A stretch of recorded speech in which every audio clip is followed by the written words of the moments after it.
Welcome back, everybody, to the That's God podcast. My name is Dave Burr, and I get to be your host. And we have an incredible guest today.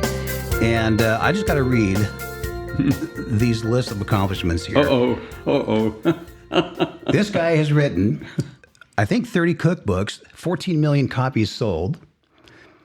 He's starred in over 1,800 TV programs.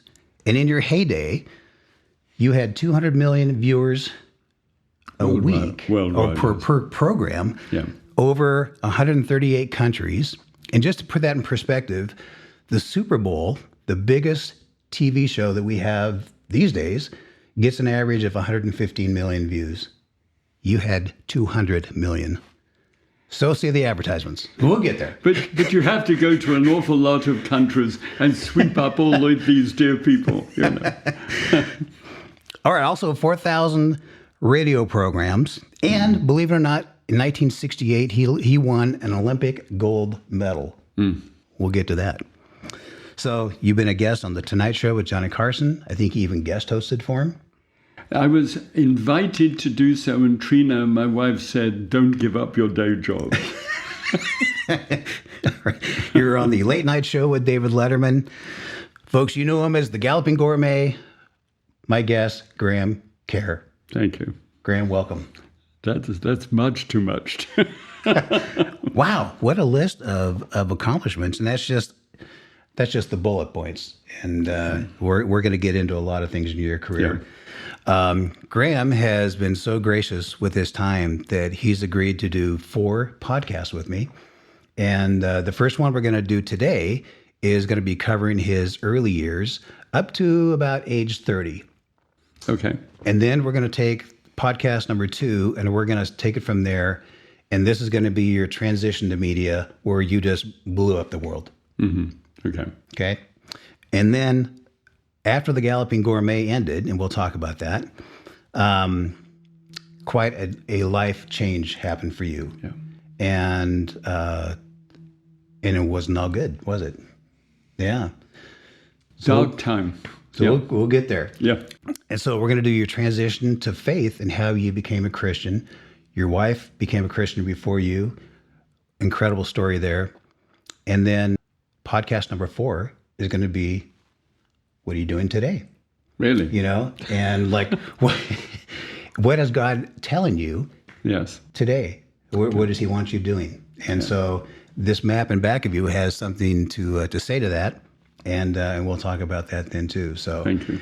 Let's start in 1934. Okay. You were born in London, England. I was. Yep. And your parents were hoteliers, I think is the right word. Actually, they didn't start out as hoteliers until immediately after the war. My father was a bank teller.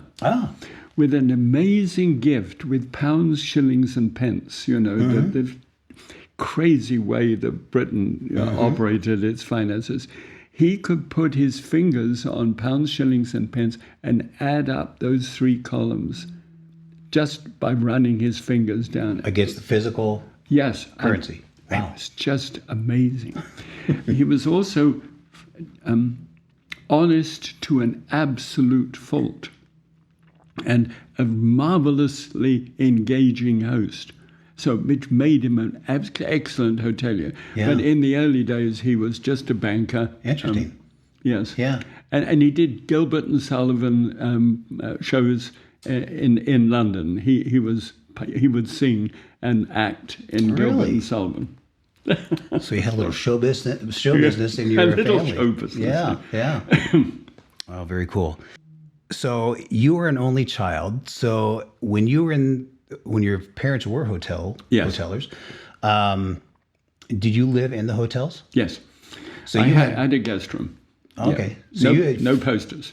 You had free reign of the hotel. Sort of. Yeah, you are not supposed at 12 years of age to inhabit the bar. You know, that was not, and I did on one occasion. And my father came in and got me by the ear. It was a very embarrassing experience. I remember it to this day. And I think I flushed red with embarrassment because I was chatting to the people in the bar. Yeah. fingers on my ear. Come with me, my boy. You cannot talk to the customers in the bar. It's not legal. Come with me. And he took me to the kitchen, and the chef was French. And he said to the chef, can my son play anywhere in the kitchen? He's really in the bar and he can't be there. Monsieur, of course, you know I am. And this guy was apparently trained as a chef by his dad, who taught him to cook, and now he was teaching me. Yeah, it was a kind of déjà vu. He said. Yeah. So I started in the kitchen at 12 and learned to chop things to begin with, and learned to pay attention, and that's where I played, because there were no friends who lived locally because we were in the middle of a forest. Yeah. This hotel, and so that's it. Yeah, that's my early upbringing. So is that where you learned your knife skills? Yes. I was the very first thing he did for me was build me a stage so that I could get up to the counter. Yeah. And which was an orange box, I remember, that used to be made in wood. Mm-hmm. And he gave me a little 6-inch Sabatier steel knife and said, now I will show you how not to cut your fingers off. And from there it developed. Yeah. Wow. That's awesome. That's your first kitchen experience there. So you were a youth when during the German blitzkrieg, 1940, 1941, and then, of course, more bombing in London in 1944. Yeah. What do you remember about that time? Well, I remember at being at the very fringe of my memory. I was taken to a railway station and had a label with my name on it. When I was with a lot of other children, we were put on a train, and I was collected at the end of the train and taken to a nice little lady. I remember she had white hair and she was a widow, I guess. There was no husband there. And I know she taught me how to tie my shoelaces. Now, that's all I know. Kids were taken out of London and put in a safe place beyond the bombs. Yeah. And I was one of those children. Wow. But then my mother came to pick me up, and I remember that acutely. We were driving in a taxi, and it was into Golders Green, which is just north of London. And there were searchlights going backwards and forwards in the sky, and explosions as shells went off, trying to get the bombers. Yeah. And shrapnel actually hit the top of the taxi. Wow. And the taxi had hooded lights so that it just two spools, and he was driving around wreckage in the road. I remember that. And I remember my mother was in the Women's Royal Air Force, and she had very rough serge skirt on. And I remember that against my leg, that serge feel. Yeah. Anyway, they put me in, she went to her parents' house, put me in her old room, told me to get under the bed if some big bangs were ahead. And I looked through the window panes, which had been taped across in case they blew out. And watching this, and I was told, no, you go to sleep, like a good little boy. So I undressed and got into bed, and I heard them coming up the stairs. So I closed my eyes in order to be a good boy and be asleep. Yeah.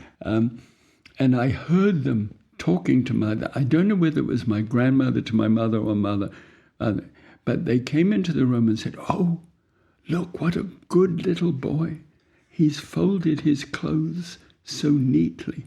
Because I was taught to do that, apparently, by in the country. Yeah. And that's the first memory I have of being approved of in any way. I had done something that was approved of.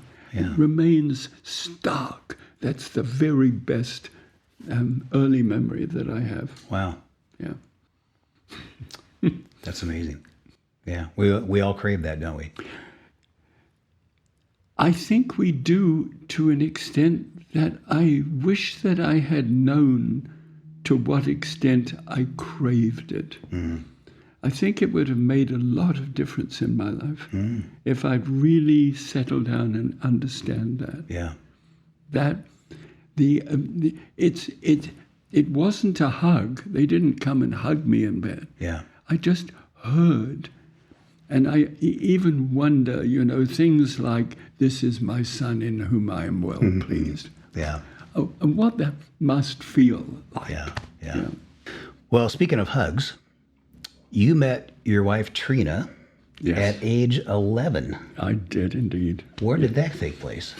She was invited to a strawberries and cream tea party on the lower lawn of the hotel. Okay. And we had some huge rhododendron bushes, and the badminton court was in the middle. And my friends from school had been invited, and I'd asked specifically whether Treena could be invited. I noticed Treena. Treena was one day doing a flamenco kind of dance with castanets in the school courtyard. And she wasn't in my class, she was in the class below me. And I saw her out of the window, and I grabbed my box brownie camera and ran out in order to be able to take her photograph. Now, I didn't have any film for my camera, but I could look through the lens and pretend. Yeah. And so I said, "Can I take your picture?" And she was surrounded by a whole bunch of kids. And she said, "Yeah." Well, she didn't say yes. She did this. Now, I do wish I'd had. Right. I can see it today as I close my eyes. And I saw that point. It was soccer up until then, and that was my first idea that girls were just girls. Yeah. So I invited her. We played badminton. I knocked the shuttlecock into the bushes, and together we ran to get it. And in the cool of a British afternoon, in the shade of 100-year-old rhododendron bush, our hands touched. Doesn't get more romantic than that, does it? Violins playing in the background. And I have to tell you, when her hand touched mine, I was finished. Yeah. Rest of my life was over. Yeah. Yeah. So it wasn't long after that when Treena and her family moved away. Yes. They escaped. They always escaped. Oh, okay. He was a portrait painter, and he would paint people's portraits who wanted their portrait done in oils, and he was brilliant. He was a kind of Van Meer. Wow. He was hung in the palace salon and should have been actually physically hung. He was not a pleasant man at all, but brilliant.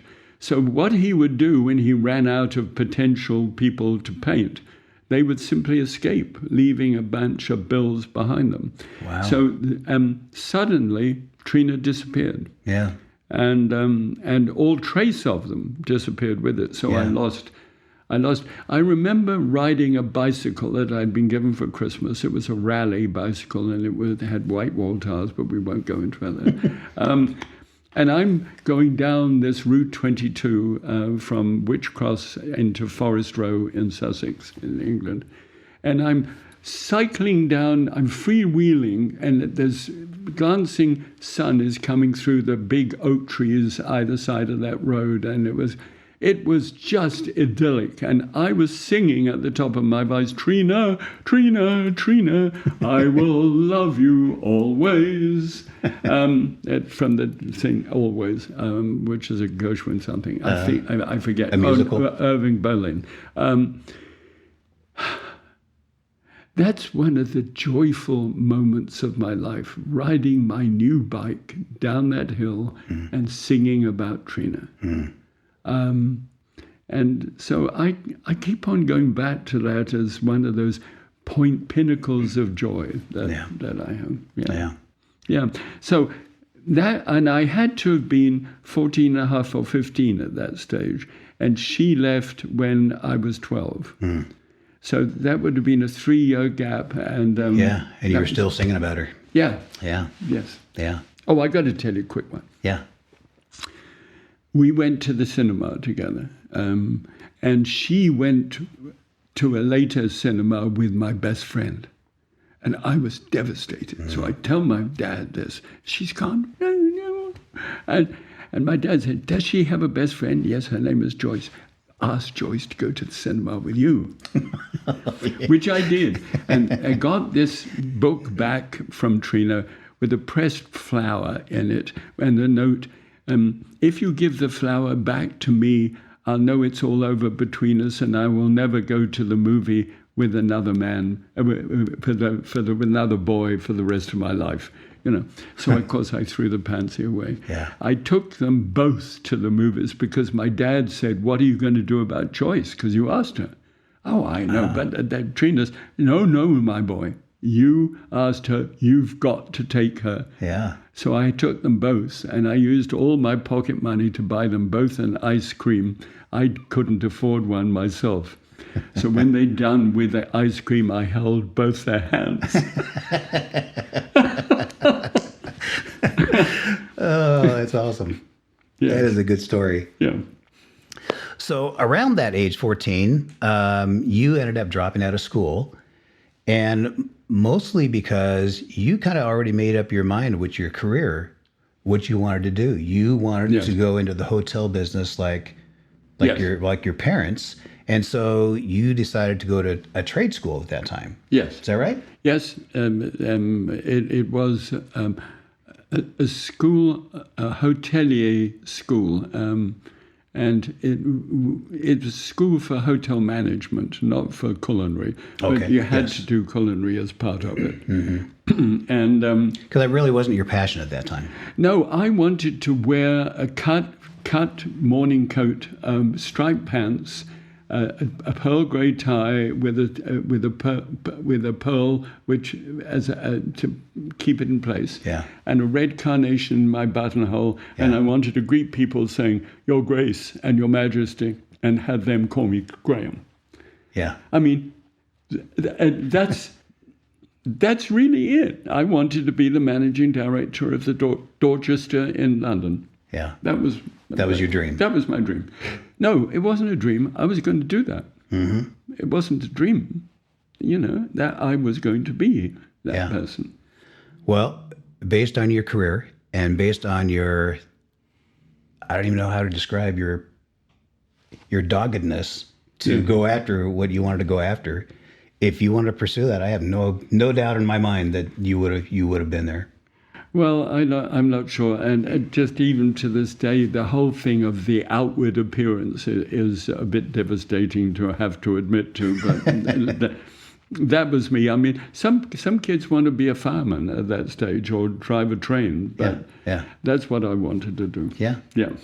And then just a year later, you actually became a trainee manager at one of the hotels. It was was it the Roebuck?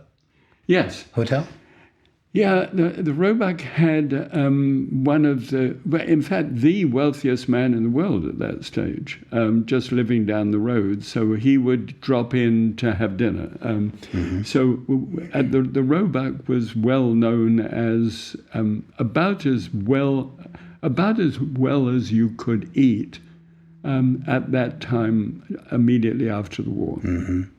So I decided that I would follow in my father's footsteps en route to being the boss of the Dorchester. And so he said, well, change into your old clothes. Well, no, I've got my best suit on. No, if you're going to look at management, you're going to have to start from the bottom. So I actually scrubbed out the men's room. Was my first day. Yeah. And I remember the mosaic tile, inset tile, very much, even to this day. Yeah. I was mortified at the fact that I would have to do that. And he said, if you really want to learn, you're going to have to do just what I say, and you're going to have to learn everything that everybody in the hotel does. That's some good wisdom right there. It was amazing. So, I worked in the cellars. I was quite good at tasting wines from different parts of the world. I worked in the kitchens for several years now, and I was now a cooking tableside for people, which is wonderful preparation for TV later on. Oh my goodness! I would guess that's like high stress as well for a cook. You were on, at 6 o'clock. The breakfast, the room, the main dining room would be open, and we were in business, and my parents were in business every night from 6 o'clock until about 11. When that was their life, and my life before that was going to my room and with a radio. There were no TV or anything like that. And no friends. So I was very, very, very solitary person who got my connection to the world was in the business of the performance of the theater of a restaurant that did very good food. Yes. Yeah. Very nice. At some point, you joined the British Army. Yes. There couldn't have been too many years past that, I would guess. The Queen, King. Yeah, no, the Queen, just almost the Queen, was calling at that stage. At 18, you didn't have an altar. You were drafted. So everybody went. Yes. Okay. My dad took me to Honiton, to the basic... he did say to me, there's a chance because of your upbringing in food that they will put you in the Army Catering Corps. And that, my boy, is a fate worse than death.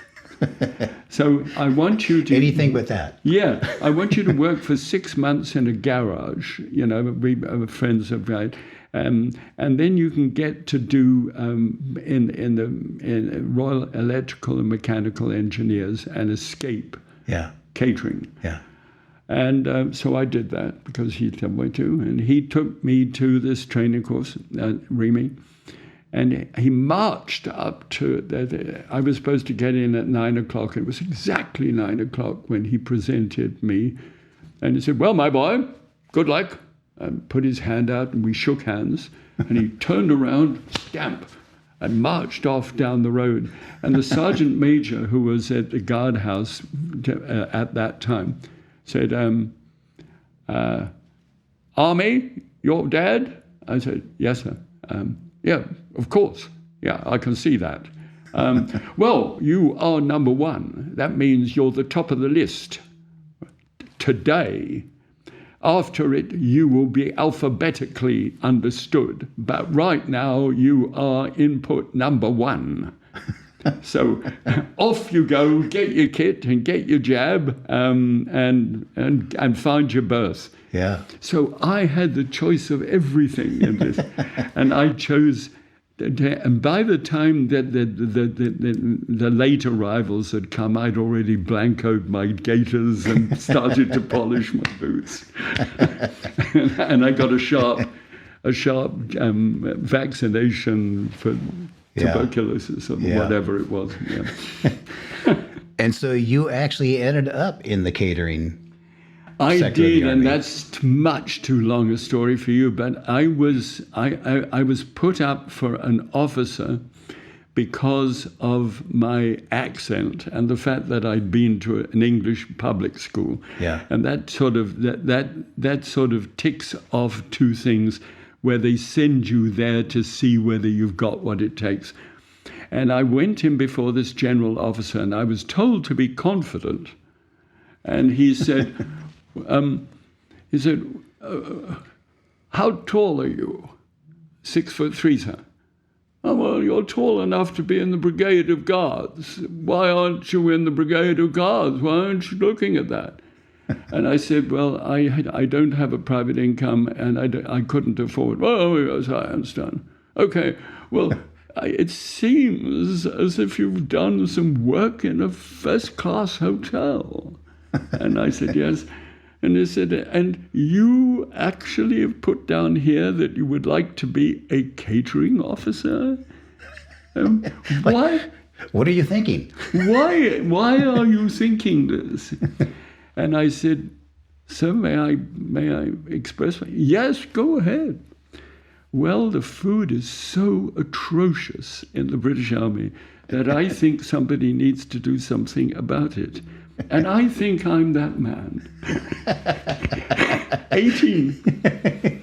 And he said, the British Army is not yet ready for you. You had the audacity to think that you could change the way the Army did something. But and do you know, I went through and they made me a drill and weapon training instructor, and I taught people to kill people, which I still object to. But in the end, I was commissioned, and in the end, I introduced self-service to the British Army, and I was the first to do that. And I really do honestly tell you that I made a difference. Yeah. I do think I did. Yeah. That's awesome. Well, while you're in the Army, I think you might be in your bunk and you're reading a tabloid and somebody's picture pops up. Yes.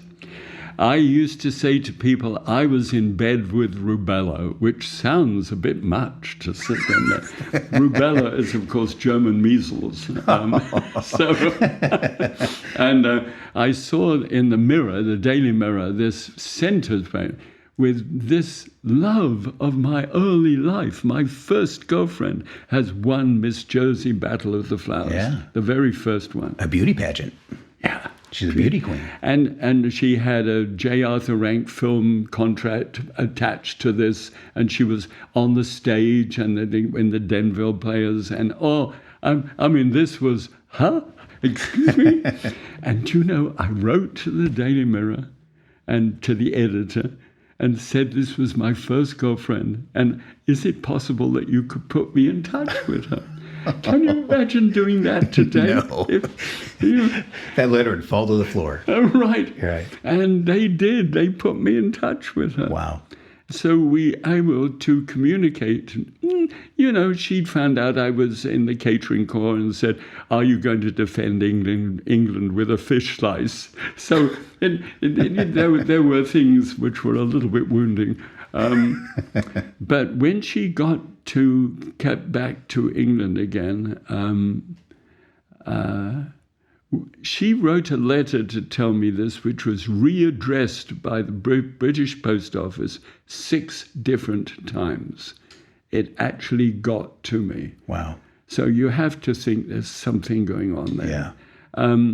I wrote back enthusiastically, jumped into my little MG that I had in those days and drove 300 miles from Wales to Folkestone in England. And we went out that night to my uncle's hotel for dinner. And the next day I took her for a walk, and it was raining, and it was an English country walk. And we got to this cattle crossing, which was all muddy and manure and the rest of it. And it was, we had to get across this. So I said, can I pick you up and carry you across? This would be the first time I'd been able to get my arms around her. We'd held hands back when she was 11 or 10.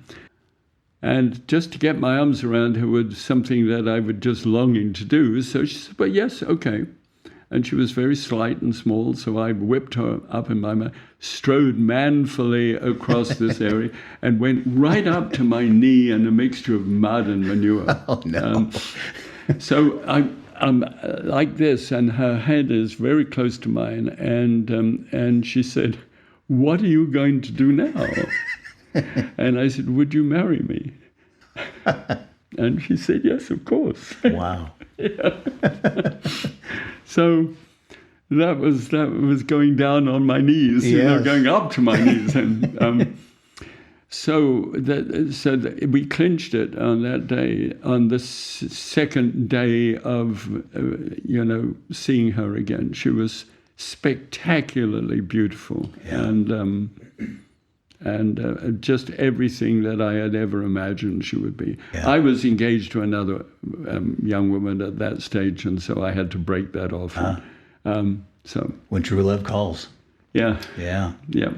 So it wasn't too long after that you got married. Oh, yeah. We got married when we were 21, much to my parents and her parents, and nobody agreed. And I was a junior officer in the Army Catering Corps, and that didn't that didn't show much ambition for the future. And I probably had another 2 years to serve. So we married, and we had nothing, and yet we had everything. Yeah. It was marvelous. So there's also a story where, so she is having some success at the theater, right? Yes. She is a beauty queen. Yeah. She's also becoming known and successful in the theater. Yeah. And that kind of frightened you.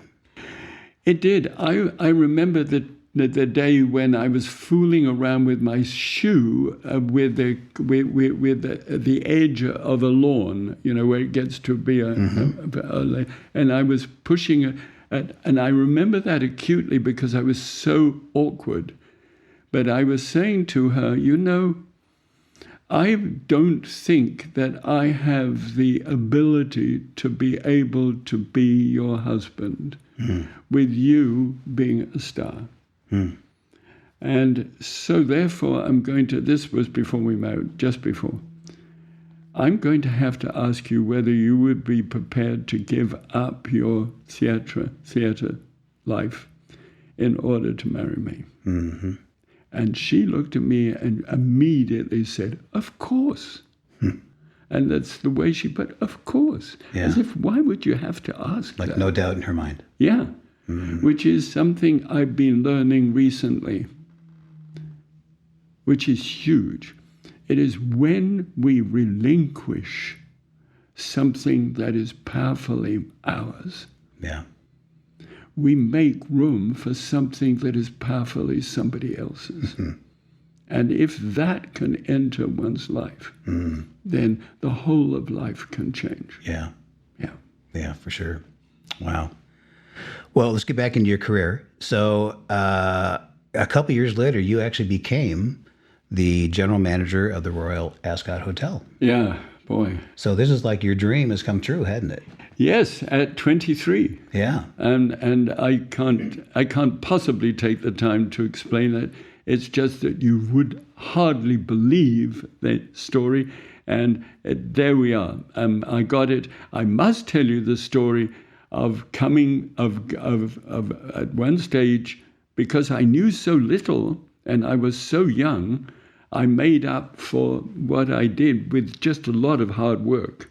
And I do know that we had 16 weeks without a day off.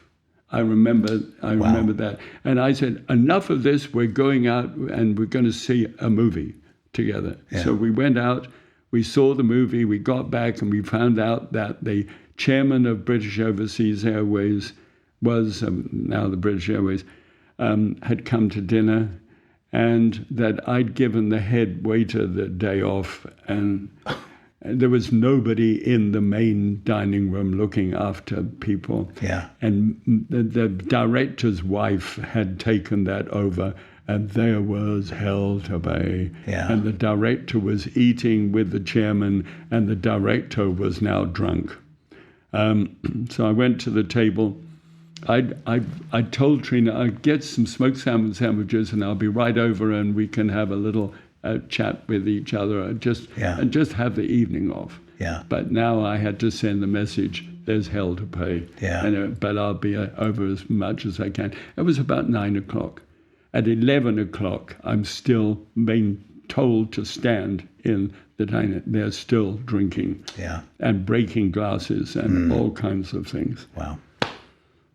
And they called for his Rolls Royce. It purrs around, and these big Lucas lights are lighting up in a foggy, sort of misty evening, and waiting for the chairman to come out, and I'm at the doorway. And suddenly, out of the mistiness, comes this great white moth of a woman in a house coat, fleeing across. She's 7 months pregnant as well, and standing for a theatrical moment, bathed in the headlights of this car, where she begins to express her opinion about the director of the hotel in a very anti-Semitic, he's Jewish, phraseology that I had never heard in my life, let alone from her. Yeah. And she's most explicit about all of this, and then faints onto the gravel. So I walk over to her, lift her substantially, a little harder than the first time, and simply said, "Good night, sir," and walked off into the mist with her. Thinking, that's the end of my career. He never mentioned it. What, is that right? He never met, but we decided we were going to get as far away from England as you can possibly get. Wow. As a result of that. So I went to New Zealand House. Have you got a job for a man like me? No, sir. We've only got one restaurant with a wine license in the whole nation. I said, well, that'll do. I don't care. We need a chief catering advisor for the Air Force. And so I said, okay, fine. And they introduced me to Air Board members that day who were having tea in London. Yeah. These people had flown over for some reason, and they made room for me to be able to tell them what I could do. And they agreed to employ me as the chief catering advisor to the Air Force right there on that day. Next thing you know, you are now in New Zealand. Yes, I could care less anymore about carnations in my buttonhole. Yeah. I wanted to shut the door of a place that I could call our home. Yeah. And we had a little daughter, and we were a little family, and the family was what really occurred to me. Yeah. It wasn't long afterwards where there's an officer in, I guess, the New Zealand Air Force. Yes. That was supposed to be doing a cooking show. Yes. This is where your TV career kind of takes a first start. He got sick. He sprained his ankle. Oh, that's what it was. He couldn't do the physical exercises. Okay, Graham, we want you to go to Auckland and go on telly. Telly? Yes. Television. We don't have television. Yes, it arrived last week, or last month. And I said, why? And he said, well, it's the Battle of Britain Day, and they want somebody to do something from the Air Force. And so you're it. You think of something to do and go up and do it. I said, but I don't want to do it. You don't have an argument here. You're a serving officer in the Air Force, and you do as you're bloody well told. Yeah. All right. So I went up, and you remember I cooked tableside in my father's hotel with customers who I used to chat up, and tell them what I was doing. So I made this special omelette, and I talked to the camera like I talked to the couple of that. And it was easy for me. Now, it wasn't a piece of cake. There were mock daffodils growing out of the studio floor because of the next act after me, which was a couple who were going to sing Springtime to each other, and they had little lambs that had defecated between these plastic daffodils. And I was standing in the middle of this, but you didn't see it, except when they told me to put the omelette under my chin so that they could get my face and at the omelette and roll the credits, because they only had 2 cameras. Yeah. Like this. Just like today. And the cameraman went the wrong way. Instead of coming to a close-up, and since he had committed to do that, he went all the way, and you showed this mock cherry blossom tree and all the defecation and the daffodils, and me standing in the middle of the studio looking as if I was going to... And apparently it was hugely amusing. Yeah. And the TV reporter who'd been the divorce course roundsman the day before, he'd just got the new job, wrote up and said, it's the best live show to date. And that I was a natural for television. Yeah. So the Air Force read that and think, that's good PR. This could... And I wound up on the end of a newsreader's desk with a silver flambe lamp, cooking egg dishes in the same way that somebody would be doing the weather today. Yeah. I was at the end, eggs with Flight Lieutenant Kerr, and I had with my Army uniform, Air Force uniform on. It's just ridiculous. That would think, in my mind, that would be like a short-term menu. If you're just cooking eggs, how many ways can you cook eggs? Well, you can think of a lot. Yeah, well, I think I think I did 12 different egg dishes, and there was at that stage that they said that we're going to give you a prime. They didn't call it prime time because there was no daytime. Yeah, it came on at 6 and went off at 10.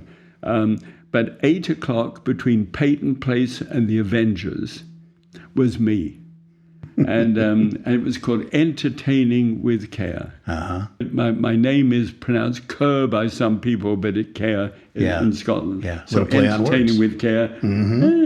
I like it. Yeah, thank you. Treena screamed at one of these episodes and said, my God, man, you have to be the most unutterably boring man in the entire world. See, what I was doing when I did a dish, I thought there's got to be all kinds of people out there who know how to do this better than I do. Yeah. I've only had X number of years in the kitchen, and I really don't know enough to be standing on national television in prime time telling a nation how to cook. It's just absurd at 25 years of age. Right. So, but there you were. Yeah, and I said, so I'm really working at getting the dish as brilliantly together as I can. She said, well, you are boring. And television is an entertainment media, and you need to entertain. And I'm going to get my friends up. She was doing broadcasting. Expats from UK, ribald group of people who were awful, really, but wonderful. And I would do my rehearsal to them, and they would pick me to pieces and suggest all kinds of things. And I was literally transformed by those marvelous people. Wow. Yeah. That is fantastic. Yes. Well, so I think we're going to end this particular podcast at this moment. Yeah, okay. Because you are about 30 years old here when this takes place. Sort of, yes. Yeah. Yes. Or very close. Yeah. And your next step is the big time. Yeah. And so we'll get into that on the next podcast.